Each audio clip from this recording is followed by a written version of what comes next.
आज हम स्टार्ट करने जा रहे हैं अपना last topic of the chapter ray optics, that is telescope of reflecting type telescope.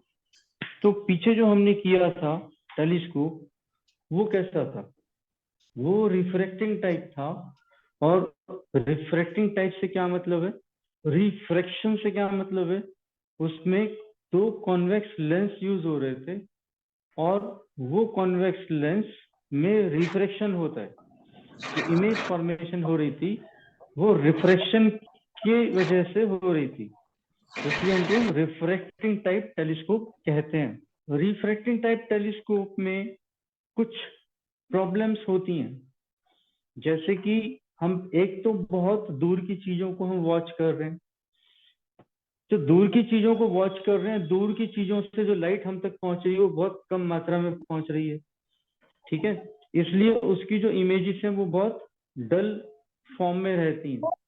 हम चाहते हैं कि ज्यादा लाइट कलेक्ट हो, ज्यादा ब्राइट इमेजेस बने ताकि हम क्लियरली देख पाए। तो इसके लिए जरूरी है कि जो ऑब्जेक्टिव लेंस है, कॉन्वेक्स लेंस, उसका साइज बड़ा होना चाहिए, बड़े साइज का चाहिए। तो उसका साइज बड़ा करने से प्रॉब्लम क्या होती है कि जो लेंस बनता है बीच में से मोटा होता है, वो बहुत भारी हो जाता है, ठीक है। अब है तो कांच, कांच के होने की वजह से उसमें बहुत ज्यादा वेट हो जाता है और उस लेंस की किनारियां पतली होती हैं, तो उसको होल्ड करने के लिए उस पतली किनारी को सपोर्ट करना पड़ता है, ठीक है। तो बड़ा लेंस बनाने की वजह से उसका मास ज्यादा हो जाता है, नंबर एक। नंबर दो, उसकी किनारियां बहुत पतली होती हैं, तो सारा का सारा वजन उसमें आ गया। उस वजन को पतली किनारी से होल्ड करना पड़ेगा, उस वो वहां पे कमजोरी रहती है, ठीक है। और फिर इसकी फोकल लेंथ हम बड़ी चाहते हैं, क्योंकि जितनी बड़ी इसकी फोकल लेंथ होगी उतना बेटर हमें मैग्निफिकेशन मिल जाएगा। इसका मतलब क्या हो गया, जो ट्यूब लेंथ है टेलीस्कोप की वो काफी बड़ी होती है, ठीक है। और इतना भारी जो लेंस है वो सामने के सिरे पर होता है, तो सारा वजन सामने होगा, ठीक है। क्या क्या बताया मैंने? लेंस बड़ा बनाने की जरूरत है ताकि लाइट ज्यादा कलेक्ट हो। ज्यादा लाइट कलेक्ट करने के लिए बड़ा लेंस, तो वजन ज्यादा हो जाता है।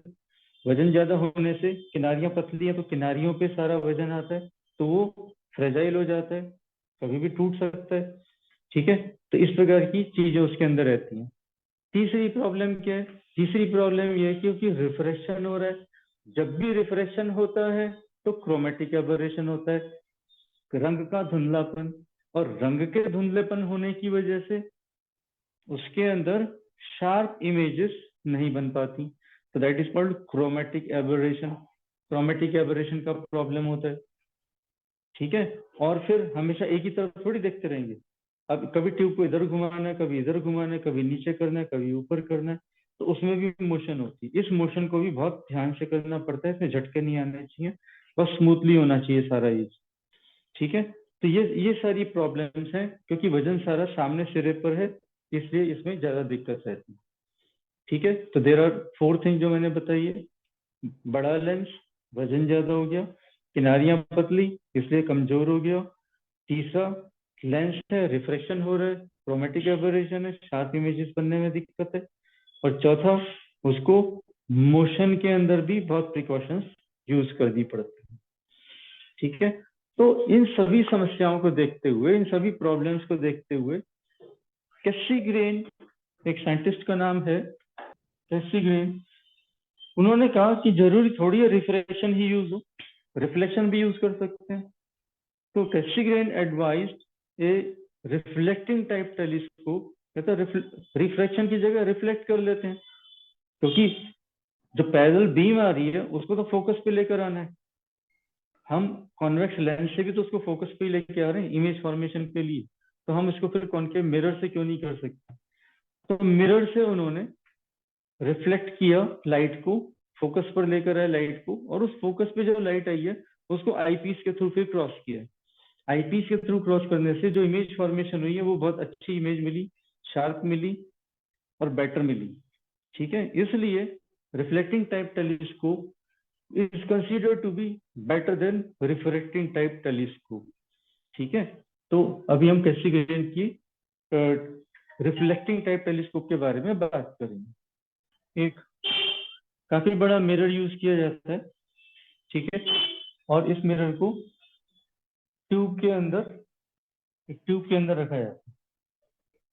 देखिए ट्यूब है, काफी बड़ी ट्यूब है ये। ट्यूब के आखिरी छोर पे इस मिरर को लगाया जाता है। मिरर अब ये पतला होता है, पतला मिरर, ठीक है, तो इसमें ज्यादा कांच तो होगा नहीं, पतली लेयर है, पतली लेयर होने की वजह से, ठीक है, ये रिफ्लेक्शन आसानी से कर सकता है। और सपोर्ट की जो बात कर रहे थे, कमजोर, अब इसके पीछे तो सारा पेंट है, इसके पीछे हम सारा का सारा इसको सपोर्ट कर सकते हैं, पूरा पूरे को सपोर्ट कर देंगे तो फिर इसको मजबूती मिल जाती है, एक रगड़ स्ट्रक्चर बन जाता है, ठीक है, तो इसमें फिर कोई कमजोरी नहीं रह जाती इसमें। इसके पीछे पूरा स्ट्रक्चर बना के इसको सपोर्ट कर देते हैं, पूरा का पूरा जो ये मिरर है इसको पीछे पूरी साइड से सपोर्ट मिल जाता है, ठीक है। सामने कुछ भी नहीं है, यहाँ पे देखो, सामने कुछ भी नहीं है, सामने का सारा वजन खत्म। एक लाइट सी ट्यूब है ये, जिसके अंदर सारी पैरेलल बीम ऑफ लाइट यहाँ तक पीछे तक आ रही है, ठीक है, और पीछे भी पतला सा कांच है, इसलिए उसका भी वजन नहीं है, हल्का सा स्ट्रक्चर इसका बन जाता है, ठीक है। अब पैरेलल बीम आ रही है यहाँ से, जब पैरेलल बीम आ रही है तो यहाँ से रिफ्लेक्ट होगी लाइट, यहाँ पे एक सेकेंडरी मिरर लगाते हैं, सेकेंडरी मिरर लगाते हैं, छोटा होता है ये लाइट रिफ्लेक्ट होकर यहाँ आती है, ये भी लाइट रिफ्लेक्ट होकर यहाँ आती है, और यहाँ से फर्दर रिफ्लेक्ट होके फिर आगे जाती है। इधर आपका आई पीस होता है, दिस इज आई पीस, जिसमें से देखते हैं eye piece, this is primary mirror, this is secondary mirror, बना लो बेटा ये साथ के साथ पैरेलल बीम ऑफ लाइट, ठीक है।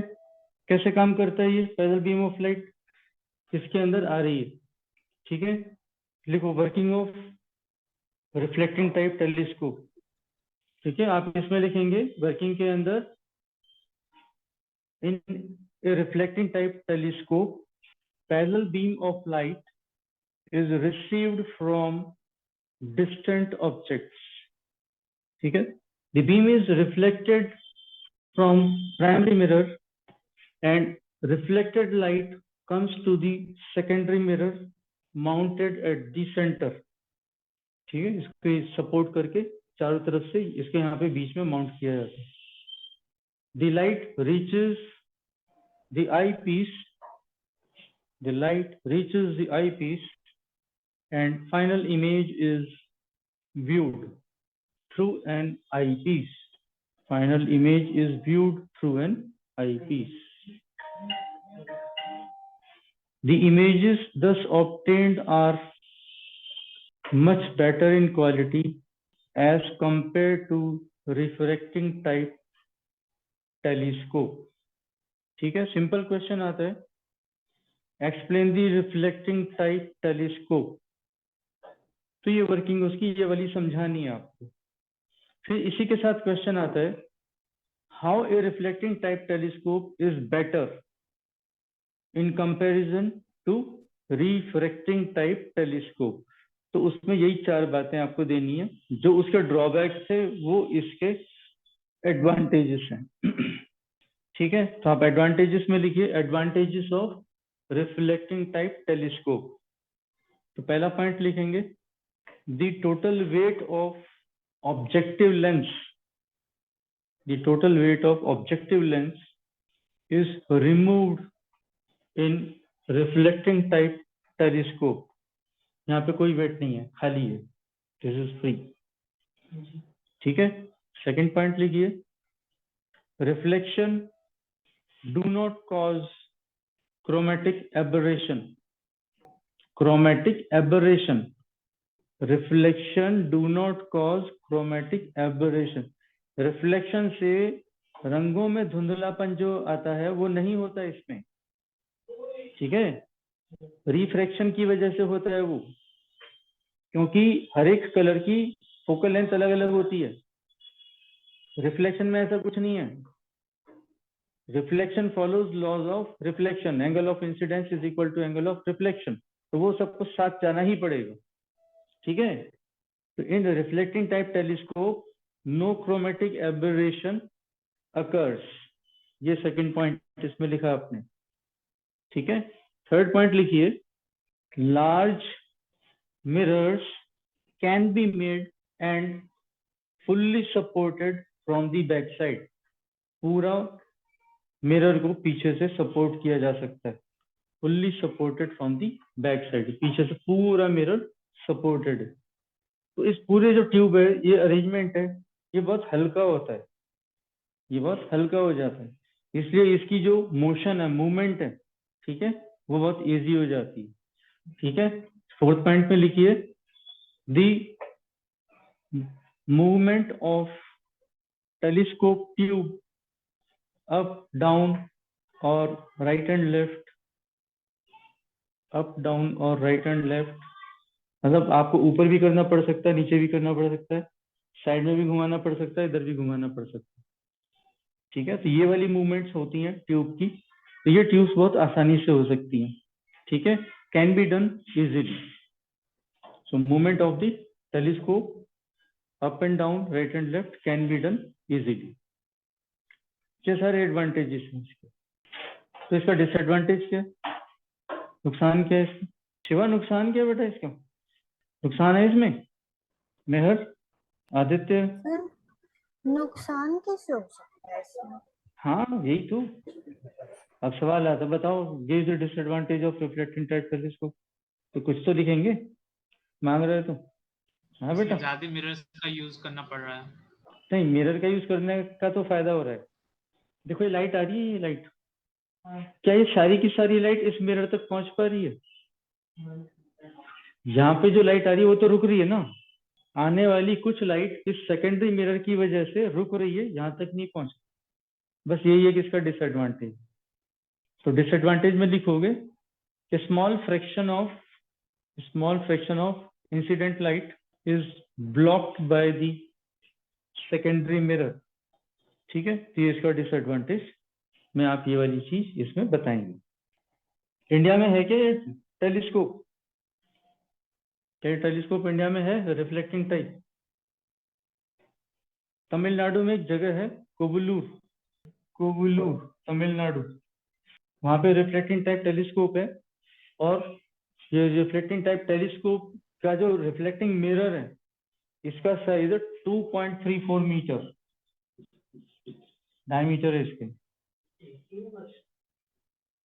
ठीक है, काफी बड़ा है ये भी, 2.34 मीटर। तो जो ऑब्जर्वेटरीज हैं, ठीक है, जो साइंस के साइंटिस्ट लोग काम करते हैं वहां पे साउथ में, इसरो में, वो लोग इन चीजों को यूज करते हैं, ठीक है। अच्छा, वर्ल्ड का लार्जेस्ट टेलीस्कोप में हवाई एक जगह है, हवाई इन यूएसए, वहां पे वर्ल्ड का लार्जेस्ट रिफ्लेक्टिंग टाइप टेलीस्कोप है, और उस रिफ्लेक्टिंग टाइप टेलीस्कोप में जो मिरर है, the size of mirror is 10 metre, quite a big mirror. तो यहाँ पे हमारे सारे टॉपिक्स पूरे होते हैं, चैप्टर यहाँ पे खत्म होता है।